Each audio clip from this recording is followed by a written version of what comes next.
តាហេតុអ្វីបានជាសហរដ្ឋអាមេរិកនិងអ៊ីរ៉ង់មានភាពតានតឹងយូរជាង40ឆ្នាំតើវាជាសង្គ្រាមពិតឬគ្រាន់តែជាការប្រឆាំងគ្នាទេឬវីដេអូនេះនឹងលើកយកបញ្ហាធំៗចំនួន5ដែលឲ្យកើតមានសង្គ្រាមរវាងអាមេរិកនិងអ៊ីរ៉ង់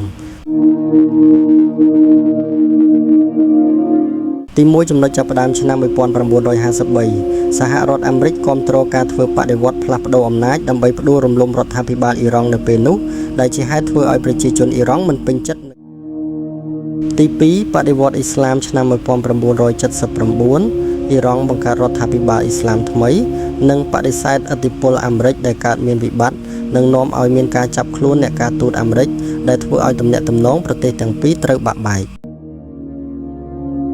ទី3ការប៉ះទង្គិចតាមភ្នាក់ងារសហរដ្ឋអាមេរិកគាំទ្រប្រទេសឬក្រុមមួយចំនួនក្នុងតំបន់មជ្ឈិមបូព៌ា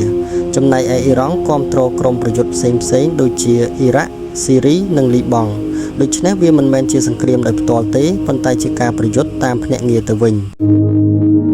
ទី4បញ្ហាអាវុធនុយក្លេអ៊ែរអាមេរិកខ្លាចថាអ៊ីរ៉ង់អាចនឹងបង្កើតអាវុធនុយក្លេអ៊ែរដូច្នេះបានជាអាមេរិកដាក់ទណ្ឌកម្មសេដ្ឋកិច្ចនិងសម្ពាធជាច្រើនលើអ៊ីរ៉ង់ទី5ព្រឹត្តិការណ៍សំខាន់ថ្មីនៅឆ្នាំ2020សហរដ្ឋអាមេរិកបានសម្លាប់មេយោធាអ៊ីរ៉ង់ម្នាក់បន្ទាប់មកអ៊ីរ៉ង់បានបើកការវាយប្រហារតាមមូលដ្ឋានយោធាអាមេរិកនៅអ៊ីរ៉ាក់ធ្វើឲ្យភាពតានតឹងកាន់តែកើនឡើងខ្លាំងប៉ុន្តែវាមិនមែនក្លាយជាសង្គ្រាមធំទេ